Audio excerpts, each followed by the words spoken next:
ഇതെന്തായി കാട്ടുന്നത്? ഇതൊന്ന് വൈകുന്നേരം കൊടുക്കണ്ടല്ലേ? അനക്കത് അറിയില്ലെങ്കിൽ ഇജ്ജ് നിർത്തിയാണ് ബൈക്കായി. ഞാൻ ആൾക്കാരുടെ വച്ചിനെ പറയണേ. അനക്ക് ഞാൻ വൈകുന്നേരം കൂലിയല്ലേ തരുന്നത്? മറ്റുള്ള പണി എനിക്ക് അപ്പുറത്തന്നെയാണ് പോയിട്ട് എനിക്ക്.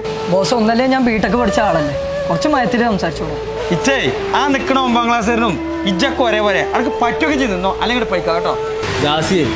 അയാൾ എന്തെങ്കിലും ചേലക്കണം എന്നോട്. ചങ്ങായി എൻ്റെ ഇതിൻ്റെ എല്ലാ പണിയും കഴിഞ്ഞാണ്, അയാൾ ആവശ്യമില്ലാതെ എന്നോട് ചൂടാവുക. അവിടെ ചങ്ങായി ഇതൊന്നല്ലേ ഈ ബിടെക് പഠിച്ച മനുഷ്യനല്ലേ, അനക്ക് ഇത് ഇട്ടതി പോയിക്കൂടെ? അനക്കൊക്കെ എന്തെല്ലാം ജോലി കിട്ടും എല്ലാം.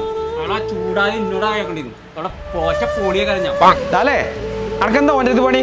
അനക്കെന്താ വണ്ടിന്ന് ഉച്ച കൊടുക്കാനുണ്ടോ? അങ്ങോട്ട് ബൈക്കാണ്ട് അതിനെന്താ കൊടുക്കാലോ. ഇപ്പൊ വെറുതെ എന്നെ സൂയിപ്പാക്കാണ്. അനക്ക് കുറച്ച് പഠിപ്പും വിവരമൊക്കെ ഉള്ളതല്ലേ.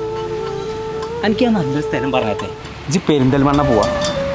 അവിടെ ഉണ്ട് യൂസ്കോളർ എന്ന് പറഞ്ഞാണ്ട് ഒരു സ്ഥാപനം. അതിൽ പോയാൽ മതി. അതിൽ വിദേശത്ത് കൊണ്ടുപോയിക്കാണ്ട് കുറഞ്ഞ പൈസക്ക് പഠിപ്പിക്കുന്ന എന്തൊക്കെയാ സംഭവങ്ങളൊക്കെ ഉണ്ട്. അതിനൊക്കെ ഒരുപാട് പൈസ വേണം. ഇല്ലടാ, കുറഞ്ഞ പൈസക്കാണ് തരാം. ഇജ്ജ് ജസ്റ്റ് അവിടെ നിന്ന് പോയൊക്കെ.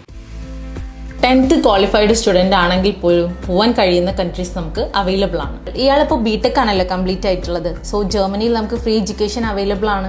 UK, France, Latvia, Singapore, Mauritius തുടങ്ങിയ കൺട്രീസ് ആണ് നിങ്ങൾ ചൂസ് ചെയ്യുന്നെങ്കിൽ യൂണിവേഴ്സിറ്റി പ്രൊവൈഡ് ചെയ്യുന്ന സ്കോളർഷിപ്പിന് പുറമെ യൂസ്കോളർ പ്രൊവൈഡ് ചെയ്യുന്ന സ്കോളർഷിപ്പും നിങ്ങൾക്ക് അവൈലബിൾ ആണ്. അപ്പോൾ നമ്മൾ ലൊക്കേഷൻ വരുന്നത് പെരിന്തൽമണ്ണ കോഴിക്കോട് റോട്ടിൽ മലബാർ ഗോൾഡിന്റെ നേരെ മുകളിൽ. നമ്പർ താഴെ കൊടുക്കുന്നുണ്ട്.